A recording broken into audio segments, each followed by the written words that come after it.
चलिए खबरों में आगे बढ़ेंगे। सुरंग में फंसे 41 मजदूरों को बाहर निकालने के लिए युद्ध स्तर पर रेस्क्यू ऑपरेशन जारी है। रेस्क्यू ऑपरेशन को पूरा होने में अभी और वक्त लग सकता है। डीआरडीओ की स्कैनिंग रिपोर्ट के बाद ड्रिलिंग की प्रक्रिया शुरू की जाएगी। अधिकारियों ने ऑगर मशीन में किसी में तकनीकी खराबी से इनकार किया है। अधिकारियों ने यह भी बताया है कि अब लक्ष्य तकरीबन 7 से 9 मीटर दूर है। अधिकारियों ने कहा है कि उम्मीद है कि आज हम रेस्क्यू ऑपरेशन पूरा कर लेंगे।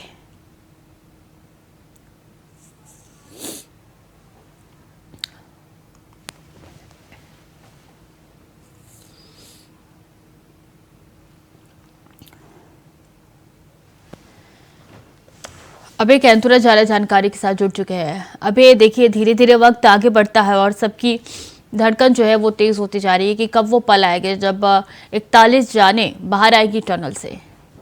बिल्कुल यही वो चिंता है और यही वो इंतजार है कि कब 41 श्रमिकों को टनल से बाहर निकालने का काम यहाँ पर होगा, क्योंकि पिछले 2 दिन से लगा हर बार यही एक उम्मीद अंदर से मिलती हुई नजर आती है कि अब रेस्क्यू अभियान पूरा होगा और रेस्क्यू अभियान पूरा होते ही सभी श्रमिकों को सकुशल बाहर निकालने का काम किया जाता है। लेकिन जैसे ही ये उम्मीदें परवान चढ़ने लगती है, फिर से ड्रिलिंग मशीन में कुछ न कुछ बाधाएं सामने आने लगती है। अब जो रेस्क्यू अभियान था उस रेस्क्यू अभियान में विराम वहां पर लग जाता है। कल भी यही सब चीजें देखने को मिली थी और अभी आज ये कह सकते हैं कि सुबह से अभी भी कई बाधाएं सामने आ चुकी है और उन बाधाओं को दूर करने का काम रेस्क्यू अभियान में जुटी एजेंसियों की तरफ से किया जा रहा है। लगभग ये कहा जा सकता है कि 50 मीटर की ड्रिलिंग हो चुकी है। बीच में 2 बार बाधाएं जरूर यहाँ पर आई थी। जॉगर मशीन के सामने जो पाइप जो ड्रिल किए जाने थे उसमें मैनुअली कुछ तकनीकी खराबी वहां पर आई थी, जिसे ये कह सकते हैं कि जो रेस्क्यू अभियान में जुटी एजेंसियों के जो कर्मचारी थे उनकी तरफ से उसको मैनुअली दूर करने का काम यहाँ पर किया गया था। और अभी भी उम्मीद की जा रही है, जो दावे किए जा रहे हैं कि आज शाम तक उन सभी श्रमिकों को सकुशल बाहर निकालने का काम किया जाएगा। उससे पहले जो ड्रिलिंग का जो दावा है, ड्रिलिंग की जो पाइप है वो जो सभी पाइपों को अंदर करने का काम यहाँ पे किया जाएगा। यानी अभी भी एक पाइप और भेजा जाना अंदर है, लगभग 7 मीटर का लगभग एक और पैच बचा हुआ आखिरी पैच, उसको पैच को पूरा करना है और उसके बाद यहाँ पर जो ड्रिलिंग का जो काम है वो कंप्लीट हो जाएगा। और रेस्क्यू का जो दूसरा जो चरण है, यानी अंतिम जो चरण है कि टनल्स के भीतर जाकर जो श्रमिक फंसे हुए हैं उनको सकुशल बाहर निकालना है, उसको वहां पर शुरू किया जाएगा। लेकिन फिलहाल अभी कह सकते हैं कि एक और बाधा सामने आई है, जिसकी वजह से अभी उस आखिरी पाइप को ड्रिल करने में वक्त यहाँ पर लग रहा है। और ये कह सकते हैं कि उससे पहले जो परेशानियां यहाँ पर आई है उन परेशानियों को दूर करने का काम रेस्क्यू अभियान के जो एजेंसियां जुटी है वो वहां पर कर रही है।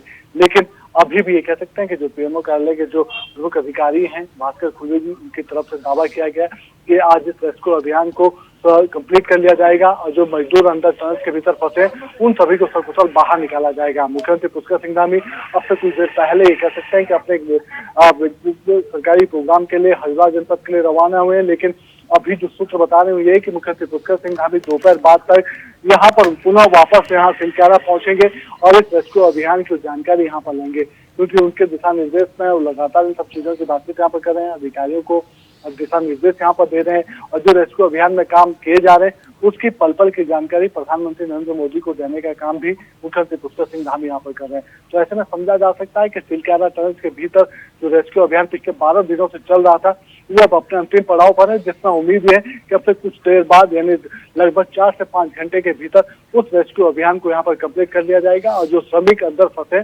उनको टनल्स के बाहर सकुशल निकालने का काम यहाँ पर किया जाएगा। उसके बाद की व्यवस्थाएं पुलिस पर यहाँ पर पुलिस प्रशासन के कंधों पर यहाँ पर रखी गई है, जिनकी तरफ से एक प्लान यहाँ पर तैयार किया गया है कि जैसे ही मजदूरों को टनल से बाहर निकालने का काम शुरू होगा, सिलकारा टनल से लेकर चिंगारी सौर तक का जो सामुदायिक स्वास्थ्य केंद्र है यहाँ पर एक ग्रीन कॉरिडोर बनाया जाएगा। उस ग्रीन कॉरिडोर के माध्यम से एम्बुलेंस के माध्यम से उन सभी मजदूरों को इस ग्रीन कॉरिडोर के बाद होते हुए यहाँ पर चिंगारी सौर जो सामुदायिक स्वास्थ्य केंद्र है वहाँ पर पहुंचा दिया जाएगा। इस दौरान ये कह सकते हैं कि हर एम्बुलेंस में जो एम्बुलेंस जिसमें श्रमिक को रेस्क्यू करके लाया जा रहा है उस एम्बुलेंस में एसडीआरएफ के जवान वहां पर मौजूद होंगे, डॉक्टर्स की टीम मौजूद होगी और रास्ते भर में उनका पूरा परीक्षण यहाँ पर किया जाएगा। यहाँ पर भी विशेषज्ञ डॉक्टरों की टीम चिंगारी के जो सामुदायिक स्वास्थ्य केंद्र वहाँ पर मौजूद है और उनकी तरफ से इंतजार इस बात का किया जा रहा है कि जैसे मजदूर आएंगे तो उनका जो स्वास्थ्य परीक्षण है उनको करने का काम यहाँ पर किया जाएगा। तो तैयारियां पूरी है, यानी कि आज शाम तक गैस लगाए जा रहे हैं, तमाम मजदूर बाहर निकल जाएंगे। बहुत बहुत शुक्रिया अभी आपका तमाम जानकारियों के लिए।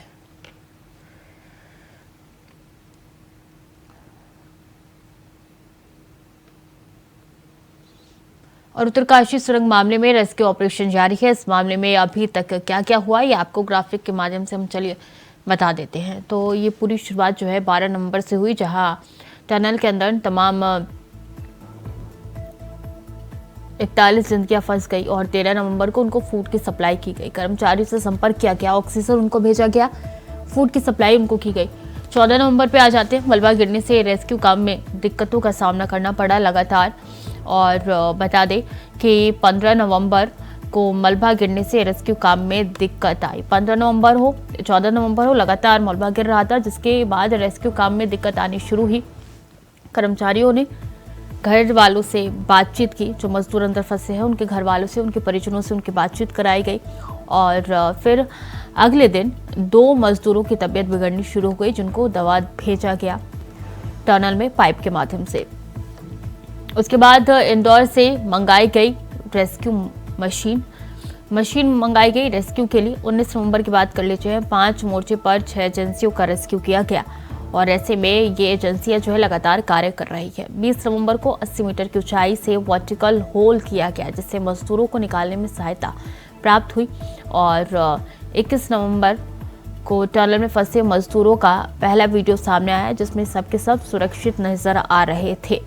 22 नवंबर की बात की जाए तो 45 मीटर तक पाइप पहुंचा है और अब कहा यह जा रहा है कि सिर्फ 6 से 7 मीटर की दूरी रह गई है। उसके बाद से तमाम मजदूरों को बाहर निकाल लिया जाएगा।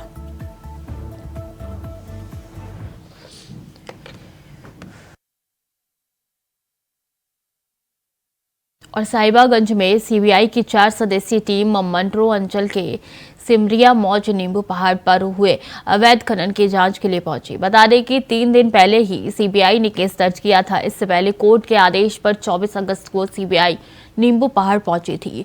कोर्ट ने 1 महीने में सीबीआई से पूरे मामले की रिपोर्ट तलब की थी। टीम यहां 28 अगस्त तक रुकी। 28 अगस्त को रांची लौट गई। वहीं अब मामले में सीबीआई ने साहिबगंज कोर्ट पहुंची और मामले में कोर्ट की अनुमति लेकर जांच शुरू कर दी है।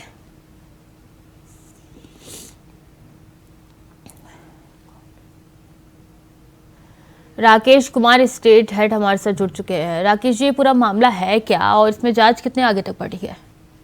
देखिए स्वीटी, जिस तरीके से अवैध माइनिंग को लेकर लगातार यहाँ जांच की एजेंसियां काम कर रही थी और उस पर कई तरह के विवाद भी पहले होते रहे हैं, तो फिलहाल की बात की जाए तो ये मामला वही मामला है जिस मामले को लेकर अभी हाल के दिनों में ईडी भी वहाँ के एसपी से बातचीत करनी चाहिए थी, पूछताछ करनी थी, लेकिन उन्होंने समय नहीं दिया था। खास करके जो इलाका है नींबू पहाड़ का इलाका माना जाता है और इस इलाके में अवैध माइनिंग को लेकर विजय हांसदा नामक व्यक्ति ने एक एफआईआर दर्ज कराया था और इसके बाद से ये मामला जब तूल पकड़ा तब उन पर किसी ने दबाव बनाया और इस दबाव के बाद से उन्होंने अपना केस वापस लेने की कोशिश की। हाईकोर्ट में भी मामला गया और हाईकोर्ट ने इस मामले की पूरी जांच सीबीआई से कराने की अनुशंसा की थी और अब जाकर सीबीआई की टीम इस मामले की जांच करने की कोशिश करेगी। आज की बात की जाए तो सुबह ही पहुंची है सीबीआई की टीम साहिबगंज और हो सकता है कि अब से थोड़ी ही देर बाद कुछ लोगों से पूछताछ भी की जा सकेगी जो इस मामले में संलिप्त बताए जाते हैं या फिर सीबीआई के पास जो आधार मिले हैं। तो साफ तौर पे कहा जा सकता है कि पहले ईडी की टीम तमाम अवैध माइनिंग को लेकर जांच कर रही है और साथ साथ अब सीबीआई की टीम भी कहीं न कहीं इस पर जांच करेगी। तो ये पूरा मामला कहा जा सकता है हाई प्रोफाइल का मामला है। इसमें कई बड़े राजनेताओं का नाम शामिल है, कई बड़े अधिकारियों का नाम शामिल है और साथ साथ कई ऐसे कारोबारी हैं जो सत्ता के करीबी माने जाते हैं। तो इन सारे लोगों के नाम को लेकर कहीं न कहीं सीबीआई और ईडी दोनों की जांच चल रही है। जी, कोर्ट ने आदेश देते हुए क्या कुछ कहा है राकेश जी? देखिए, ये चूंकि मामला संदिग्ध हो गया था और जिस समय विजय हांसदा ने अपना मामला दर्ज कराया था और उसके बाद से ईडी की तरफ से कार्रवाई की जा रही थी, तब जाकर कहीं न कहीं उस पर किसी के तरफ से विजय हांसदा पर दबाव बनाया गया कि केस को वापस किया जाए और इसके बाद से फिर एक बार कोर्ट से कहीं न कहीं कोई केस की वापसी की अनुशंसा की गई विजय हांसदा की तरफ से अपने वकील के माध्यम से कि वो ये मामले में कोर्ट में नहीं जाना चाहते हैं। तब जाकर कोर्ट ने संज्ञान लिया और पूरे मामले की जब जांच कराई गई तब कुछ इसमें संदिग्ध स्थिति पता चली और इसके बाद से मामला सीबीआई को गया था और सीबीआई को कोर्ट ने आदेश दिया था कि पूरे मामले की तहकीकात की जाए, जांच करने के बाद से एक रिपोर्ट कोर्ट को प्रस्तुत किया जाए जिसके बाद से आगे की कार्रवाई की जाएगी। तो फिलहाल की बातचीत की जाए तो कोर्ट के निर्देश के बाद से सीबीआई की टीम वहां पहुंची है और हो सकता है कि इसमें जितने लोग जुड़े नाम होंगे उनसे पूछताछ करेगी और इसके बाद से पता चल पाएगा कि ये मामला अवैध माइनिंग को लेकर जो सामने आया है इसमें कितनी सच्चाई है, और तब जाकर फिर ईडी की टीम उस पर कार्रवाई कर सकती है और आगे की जांच कर सकती है। जी, तो कितना वक्त और लग सकता है? क्या कोई एस्टिमेट निकल के सामने आया इस जांच के पूरा होने में? देखिए, यह लंबा वक्त जा सकता है। सीबीआई की टीम इस मामले को लेकर पहली बार आज पहुंची है कोर्ट से। वहां जाने के बाद से दिशा निर्देश लेगी, उसके पास आदेश मिलने के बाद से हो सकता है कि इससे जुड़े लोग हों उनके आवाज से जाएगी, बातचीत करेगी, या फिर कहीं बुलाकर बातचीत करने की कोशिश की जाएगी। तो फिलहाल ये कहना तो संभव नहीं हो पाएगा कि कितना वक्त लगेगा, लेकिन निश्चित तौर पे कहा जा सकता है कि पूरा हाई प्रोफाइल मामला है और अवैध माइनिंग से जुड़ा मामला है जो लंबे समय से झारखंड में चल रहा है, और इसको लेकर लगातार सवाल जवाब सरकार के लोगों की तरफ से भी और कहीं न कहीं विरोधी पक्ष की तरफ से भी किए जाते रहे हैं। कई बड़े अधिकारी, कई आईएएस अधिकारी अभी भी संदिग्ध है इस मामले में। 2 आईएएस अधिकारी कुछ मामलों को लेकर जेल में भी बंद है, कुछ कारोबारी बंद है, और साथ साथ राजनीतिक जगत से जुड़े लोगों को भी जेल में बंद रखा गया है। तो साफ तौर पे लगता है कि ये मामला कहीं न कहीं जोड़कर देखा जाएगा और तब पता चल पाएगा कि आखिर कितना समय लग सकता है और कौन कौन से और नाम इसके सामने आ सकते हैं। जी, तो किस तरीके से ये अवैध खनन को अंजाम दिया जाता था और पुलिस को कानो कान इसकी खबर तक नहीं होती थी, ये बड़ा सवाल खड़ा हो रहा है। देखिए, ये मामला शुरू से ही कहीं न कहीं विवादास्पद रहा है। जब उस इलाके में पत्थर का बड़ा कारोबार होता है, पत्थर की जो तोड़ की जाती है, माइंस बनाया गया पत्थरों के लिए, वो बांग्लादेश और अन्य राज्यों में भेजा जाता था अवैध तरीके से, और उसमें पानी जहाज का भी इस्तेमाल किया जाता था। ये सारी जानकारियां जब ईडी को मिली थी, सीबीआई को मिली थी और बाकी स्थानीय पुलिस प्रशासन को मिली थी, तो इस पर काफी रोक टोक करने की कोशिश की गई थी। बाद में बीजेपी की तरफ से इस सरकार के खिलाफ आवाज उठाई गई कि आखिर किस तरीके से अवैध माइनिंग हो रही है, इसमें कौन कौन से लोग संलिप्त हैं, और कुछ कागजात भी बीजेपी की तरफ से कहीं न कहीं जांच एजेंसियों को मुहैया भी कराई गई। इसके बाद से जांच का दायरा बढ़ा और ईडी की कार्रवाई शुरू हुई, और तब जाकर कुछ संकेत और कुछ तथ्यों के आधार पर ईडी ने कई लोगों को गिरफ्त में लिया। पूछताछ के साथ साथ आगे की जानकारी लेते हुए जांच को जारी रखा है। फिलहाल की बातचीत की जाए तो ईडी की टीम अलग काम कर रही है, सीबीआई की टीम अलग काम कर रही है, और पूरा कहा जा सकता है इसमें बड़ा खेल है अवैध माइनिंग को लेकर के। तो अभी इस पर किस तरीके से रोक लगाई जा सकती है, और पिछले समय में जो हुई है खुदाई अवैध तरीके से और माइनिंग जो हुई है, उसमें जांच कराकर पूरी चीजों को सामने रखने की कोशिश की जाएगी। तो बड़े स्तर पे कितने ऐसे अधिकारी है, कितनों के नाम निकल के सामने आ रहे हैं, जांच के दायरे में है? जो कि देखिए, इस पूरे मामले में अभी की बात की जाए तो एक पहला नाम तो सीधे सीधे आया है, नौशाद आलम, जो साहेबगंज के एसपी बनाए गए हैं। उन पर ये मामला है कि आखिर जो विजय हांसदा थे उस पर दबाव डाला गया था कि वो अपना केस वापस ले लें, और कहीं न कहीं उनकी संलिप्तता कई मामलों में बताई जा रही है, जिसको लेकर ईडी की टीम जांच कर रही है। विजय हांसदा जिस तरीके से केस वापसी करने की बात कर रहे थे, उसके बाद से के दिशा निर्देश के बाद से सीबीआई की टीम बातचीत कर रही है, पूछताछ कर सकती है, और हो सकता है कि इस पूरे मामले में जो खुदाई हो रही है अवैध तरीके से, उसके बारे में जानकारी भी ले सकती है, क्योंकि किस कारण से विजय हांसदा ने अपना केस वापस लेने की कोशिश की थी, इस पर भी सवाल खड़े होते रहे। इसके अलावा इस इलाके में बड़ी संख्या में जो पत्थर के खदान बने हुए हैं, उनकी भूमिका क्या रही है, उनके पास जो कागजात है उसके आधार पर कितनी माइनिंग कराई गई है और कितने अवैध तरीके से माइनिंग कराई गई है, इसका भी कुछ रिकॉर्ड सामने आया है। तो ये डाटा सीबीआई और ईडी की टीम के पास से पहले ही आ चुका है। इन्हीं सारे मामलों को जांच करने की कोशिश की जाएगी कि आखिर विदेश में कैसे जा रहे थे पत्थर, और बाकी जगहों पे अन्य राज्यों में कैसे सप्लाई किए जा रहे थे, और उसकी मात्रा कितना थी, उसका राजस्व कितना भुगतान हुआ है, और उसमें किस तरीके से लोगों ने अवैध तरीके से इसे माइनिंग कराने की कोशिश की है। जी बिल्कुल, बड़ा सवाल भी कहीं खड़े हो रहे हैं। बहुत बहुत शुक्रिया आपका तमाम जानकारियों के लिए राकेश जी। चलिए खबरों में आगे बढ़ेंगे। आपकी योजना, आपकी सरकार, आपके द्वारा कार्यक्रम के तीसरे चरण का शुभारंभ होने जा रहा है। मुख्यमंत्री हेमंत सोरेन योजना के तीसरे चरण का शुभारंभ आज वीर सिदो कान्हू की धरती बरहेट प्रखंड के गोपलाडी में करेंगे।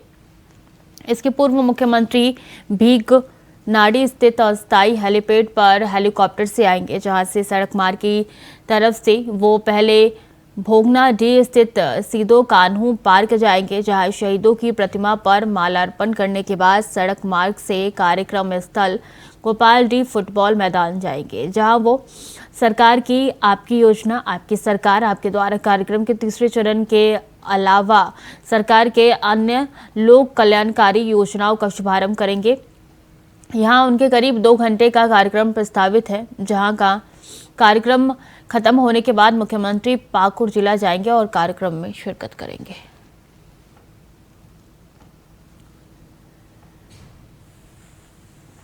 अबुआ आवास जो गरीब वंचित लोग जो रह गए हैं उनको आवास देने की जो योजना राज्य सरकार की आई है उसके तहत भी कल से जो हमारे कैंप शुरू हो रहे हैं उसमें आवेदन लिए जाएंगे। साथ ही साथ महत्वपूर्ण योजना जो गुरुजी क्रेडिट कार्ड 12वां क्लास के जो बच्चे 12वां पास करके ग्रेजुएशन जो करते हैं या आगे हायर एजुकेशन जो करते हैं उनको भी 3 लाख तक का जो एक क्रेडिट कार्ड दिया जा रहा है उसका भी हम लोगों ने जितने भी हमारे 12वीं के बच्चे हैं जिला में उनका फॉर्म भरवाना शुरू किया है। हमारे हेड के बच्चों का सबका फॉर्म हम लोगों ने ऑलमोस्ट भरवा लिया है और माननीय मुख्यमंत्री जी के हाथों उन बच्चों को भी वो क्रेडिट कार्ड देने की कार्य किया जाएगा। साथ ही साथ अन्य जितनी भी योजनाएँ हमारी हैं रेगुलर जो योजनाएँ हैं पशुधन विकास मुख्यमंत्री पशुधन योजना होगी इन सब के भी आवेदन इस कैंप में लिए जाएंगे और जितने भी लोग के जो लाभुक छूट गए हैं जिस भी योजनाओं में बेनिफिशियरी छूट गए हैं उनका आवेदन भी इस कैंप में लिया जाएगा। 24 नवंबर को अपने विधानसभा बरहेट में पहुंच रहे हैं। सबसे पहले वो भोगनाडी आएंगे सिदो कानून जन्मस्थल पर उनके प्रतिमा पर माल्यार्पण के पश्चात गोपलाडी में सरकारी कार्यक्रम है सरकार आपके द्वार आपके अधिकार उस कार्यक्रम में भाग लेंगे और सरकार द्वारा चलाए जा रहे 83 योजनाओं का उस तरह से आम पब्लिक के सामने उसको विस्तारपूर्वक रखेंगे। उसमें 2 योजना जो महत्वपूर्ण है एक अबुआ आवास और एक वन अधिकार योजना ये दोनों को विशेष रूप से लागू करेंगे। और अलीगढ़ के नगलिया गैरोला गांव के रहने वाले सचिन राजौरी में हुई आतंकियों के साथ मुठभेड़ में शहीद हो गए। बता दें कि सचिन पैराट्रूपर थे और 8 दिसंबर को उनकी शादी होने वाली थी जिसको लेकर घर में जश्न का माहौल था। परिवार तैयारियों में जुटा हुआ था लेकिन उससे पहले ही परिवार वालों को बेटे के शहीद होने की सूचना लगी जिससे पूरे घर में मातम का माहौल है। परिवार वालों का रो रो कर बुरा हाल है।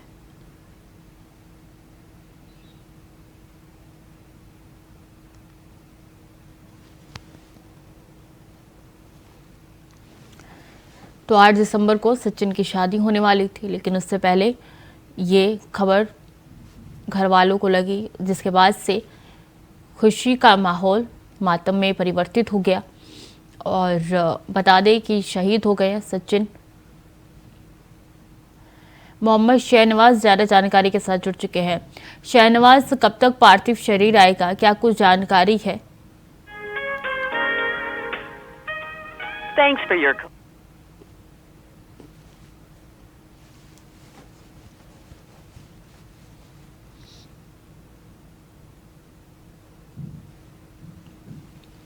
तो आतंकियों से मुठभेड़ के दौरान शहीद हो गए और परिवार वालों में खुशी की लहर थी क्योंकि उनकी शादी 8 दिसंबर को थी। ये खुशी की लहर मातम में तब्दील हो गई।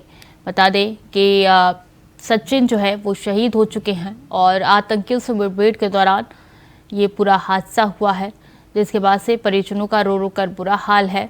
सदमे में परिजन है, समझ नहीं पा रहे हैं और देश ने एक और बहादुर जाबाज जवान को खो दिया है।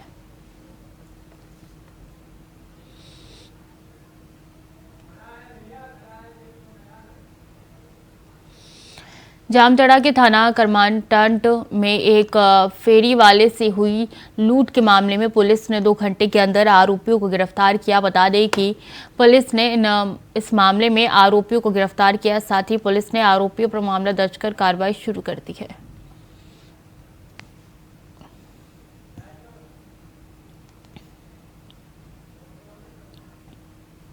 दिनांक 22/11/2023 को पुलिस अधीक्षक महोदय को संध्या करीब 7 बजे गुप्त सूचना मिली कि ग्राम बैरगाड़ी हेड करमाटाड़ में एक फेरी वाले को 4 लोगों ने घेर कर उसके सामान और पैसे की छिनतई की है, लूटा है। पुलिस अधीक्षक महोदय के निर्देशानुसार जो है अनुमंडल पुलिस पदाधिकारी महोदय के नेतृत्व में एक टीम का गठन किया गया और ह्यूमन इनपुट्स के हिसाब से हमने एरिया को जो है पूरे एरिया को घेर कर जो है 2 घंटे के अंदर हमने उन 4 लोगों को गिरफ्तार किया और गिरफ्तार के बाद जो है उनके साथ जो सामान बरामद हुआ कुछ इस प्रकार है और गिरफ्तार अभियुक्त का नाम कुछ इस प्रकार है। तो फिलहाल के लिए बुलेटिन में इतना ही। खबरें लगातार जारी है, देखते रहिए इंडिया वॉइस।